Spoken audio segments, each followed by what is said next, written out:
Alright, good afternoon everybody. Welcome to Tales at 2. My name is Miss Rachel again, and today we have a very, very special guest. One of our volunteers is going to be introducing us to one of our birds. And let's see, what else was I going to say? Oh, thank you very, very much for all of your donations so far. We are so happy that you guys are still supporting us. We're happy that you are still tuning in. Until we get further notice, our trails are open, our wildlife housing area is still open, so as the days get warmer, we know people want to get outside, so please feel free to come on out and take a walk around. Just be safe, alright? So, without further ado, I am going to turn it over to Alexandra, who is normally behind the camera. Today she's going to be in front of it, so she's going to be introducing us to one of her very, very special friends today. All right?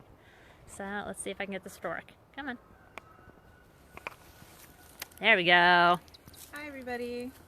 This is my first live stream, so bear with me a little bit. And this is Cyrus. I'm Alexandra. Cyrus is more important. You may hear her chirping a bit with me. She likes to talk a lot, so just maybe ignore it a little bit.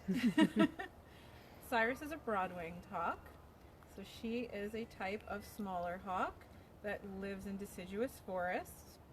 She's about a third smaller than our red-tailed hawks. You may have met Eldora in one of our live streams. So if you stood him next to her, he'd be about here, and she's all the way down here. And his feet would be like this big, hers are this big. Really tiny little feet. That's why she's on this smaller, softer glove, so she can hold on a little bit better.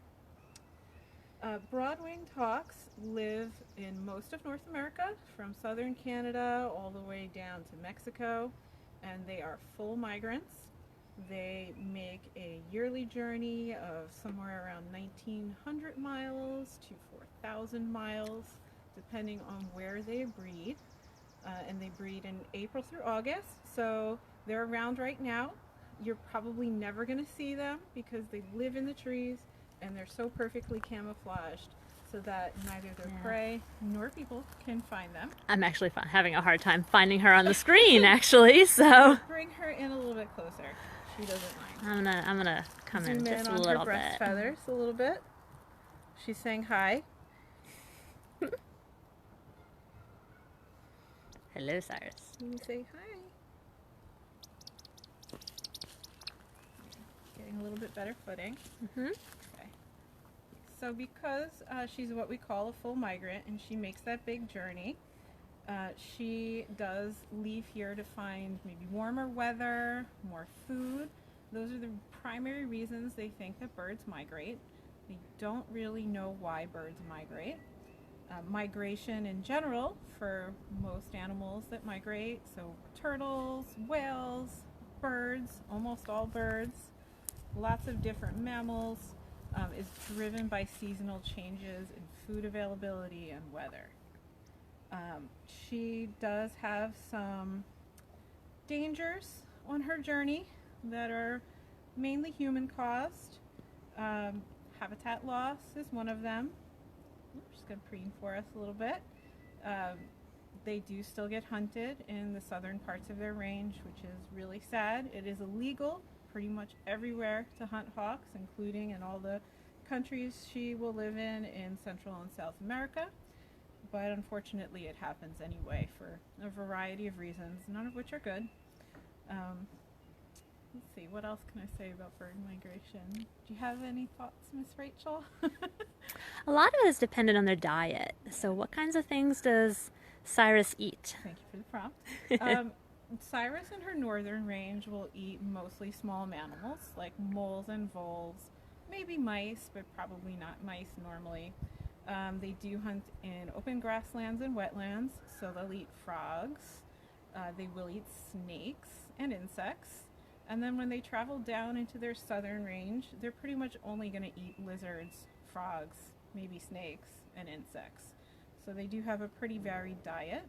When she lives here, she gets a varied diet too. She gets small mammals, she gets chicks, Sometimes she might get a treat of a small insect, whatever we think that she'll like that is appropriate for her to eat. Hunter says hi, cutie. Hi. Say hi. You say hi to Hunter? Cyrus is a very chatty bird. The sounds that she makes are not the sounds an adult broad-winged hawk would make. Because she is imprinted on humans, she does make small chirping noises, which are what a baby hawk would say to its parent hawk. Cyrus is imprinted because she was found as a juvenile hawk, I think in the fall of 2017, on the side of the road by a wildlife officer in Vermont, right? Vermont or Maine? I don't remember. No, Vermont or New Hampshire. New Hampshire, okay. Yeah, Somewhere up north. One of the New England states. She was actually on the show Northwood's Law. She's our famous celebrity reality TV star over here. You can find that video on YouTube, actually. It is just search Northwood's Law and Broad-winged hawk and she'll come up. It's really sweet. So when she was found, she was emaciated and starving, and she was taken to a rehab facility up there called Squam Lakes, which is a place very much like our own, where they save lots and lots of baby animals and adult animals. She was rehabbed there, and it was determined that she had impaired vision. So she is not able to hunt on her own, and that's part of why she lives with us. And because she was mostly raised by humans in captivity, she imprinted on us. So she's a lot easier to handle than some of our other birds because of that. You may have met Apollo before in some of our videos, our turkey vulture friend. He is also an imprint and very friendly like she is. Anne would like to know what kinds of insects she would normally eat. Grasshoppers, probably large worms if she can find them, things like that. Maybe in the southern range, probably, who knows, large beetles. There's not a huge amount of research done on them and their diets, so. Whatever they can grab. Yes, whatever she can get with her tiny little feet. Very cool. Let's see. Oh, one cool fact about them when they migrate, and this is something I've personally witnessed on a trip to watch fall migration for hawks, is that they are the only hawk that migrates in flocks. So they migrate in large flocks all at one time in early to mid-September, and they all gather along mountain ridges like other raptors do, but they're traveling in groups instead of solo. And they fly down what's called a thermal, so the hot air that rises up during the day. They usually will leave around 9, 10 in the morning. Birds of prey all migrate during the day. Songbirds migrate at night for obvious reasons. They want to avoid these guys because these guys don't flap their wings as much as songbirds do. They need the thermals to travel, and they're going to migrate almost entirely overland. It is one of the most awesome sights you can see if you're a bird watcher. There's 2 places where you can see that are local to us, somewhat local anyway. One is Hawk Mountain out in Kempton, Pennsylvania. That is a major hawk migration site along the Kittatinny Ridge. It is awesome to go up there September, October, November. You'll see lots and lots of these guys in September. Thousands of them circling in the sky together. And then also down in Cape May, we have another major hawk watch site. You'll see less of these guys, but you'll see birds like peregrines, kestrels, ones that'll fly along the edges of the waterways more than along the mountains, just because of where they nest and what they eat. Let's see. I don't know if I have any other thoughts. Any questions? I do have one question. A 4-year-old would like to know, does she prefer different keepers? I like to believe she likes me, but we don't know who she likes and doesn't like. I work with her a lot, just because I'm here a lot, so she's very used to me. But I think if you spend a lot of time with them, they definitely become more comfortable to you. So maybe she's more comfortable with me just because she interacts with me more. I like her. She's my favorite. I'll just throw this one out. How much does she weigh? She weighs about 1.5 pounds. Very light. Yeah. That is about the average for a broad-winged hawk. The females and males are different sizes like all raptors, but not as big of a difference as you'd see in the larger ones like red tails or peregrines or even great horned owls.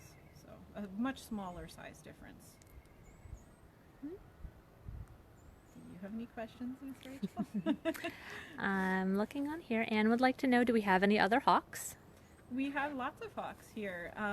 We have a red-shouldered hawk, who is one of my personal favorite birds in the whole refuge, named Tilly. We have several red tails.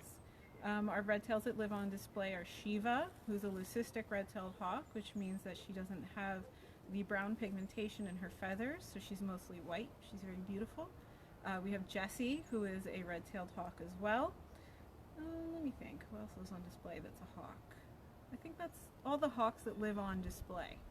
Cyrus does not live in our resident housing area. She lives in a quieter spot with Aldora and Harriet, two of our red-tailed hawks, and a few of our great horned owls. So she needs a little bit more peace and quiet to be comfortable. A 4-year-old would like to know, what does she like to play with? Do we give her any enrichment? She does get some enrichment. The best enrichment for her is to come and take a walk in the forest, on some of our trails, and maybe give her some different perching, things like that. She really likes to watch. She isn't so interested in balls or things like that like some of the larger birds are, but we do try anyway. Does she get along with other hawks? Probably not. We don't try. She is really small, so she would actually be food for some of our larger birds like Aldora or Jessie or Harriet or the great horned owls. So that would not make her very comfortable to be around them. Okay. Sarah would like to know, what is their lifespan? I believe they live around 15 to 20 years. It depends on whether they're in captivity or not. Probably on the longer end of that in captivity if they're healthy. Maybe on the shorter end in the wild. I think sometimes with these birds, they might only live a few years in the wild. How come they only live a couple years in the wild? Food availability, habitat loss, predation. They do get picked off when they're small pretty easily. Hunting. So because they're full migrants and they travel in large groups, there are people who will shoot at the large groups of hawks who still believe that hawks might, impact their livestock or, do other damage to things that humans use and need. You might see her looking around a little bit. She does have impaired vision. She can still see. We don't know how much she can see, but she loves being out in the trees.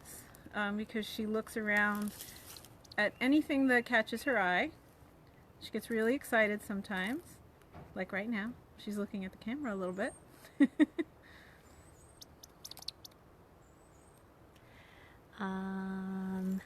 Someone would like to know, does she eat smaller birds? Not really. Broadwing hawks are not really bird eaters, so they will pick a small bird out of the nest, a nestling, but they're not going to hunt a bird in the air. The birds that usually do that are bigger or faster, so Cooper's hawks, goshawks, red tails, peregrine falcons. Those birds will hunt other birds. The smaller you go, the less likely that they're going to eat birds. Okay. Anne would like to know, how does their life cycle work?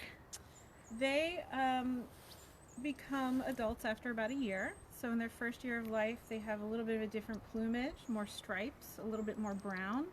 And after that first year, they get this really beautiful patterning in their breast feathers. They get the dark backs and heads, although there is a lighter morph where they're a little bit lighter. I think those ones live more in the southern part of their range than up north. At about 2 years old, they're going to start to exhibit nesting behaviors. So they're going to look for a mate. And the males will fly around in the sky doing courtship dancing. They cartwheel and they scream, and the females pick a mate. The males will compete over her. They don't mate for life. They may mate only once a season with a specific bird and then never again. A few other species of buteo do that, like red shoulders do not always mate for life. It's availability of a mate. Because they're full migrants, not everybody's going to arrive at the same time exactly when they get back, so they may not be the same couple coming back to the same range at the same time.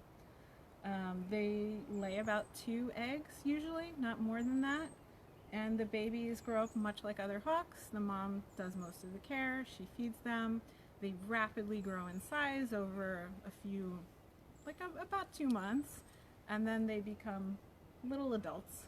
And fly off on their own. Their parents might pass food to them for a little while, and then they have to go off and find their own range where they can hunt and eventually migrate and then find a partner. Okay. A 4-year-old would like to know, can she fly? Is she hurt like Socrates is? She actually can fly. She is fully flighted. She has really beautiful wings that sometimes she'll show us, but she might do it right now actually. She's opening them up a little bit. So Cyrus does fly. We do not fly our birds, but she does fly around in her enclosure quite a bit. Ah. Do the males fight to get the females? They do. They do. Oh boy.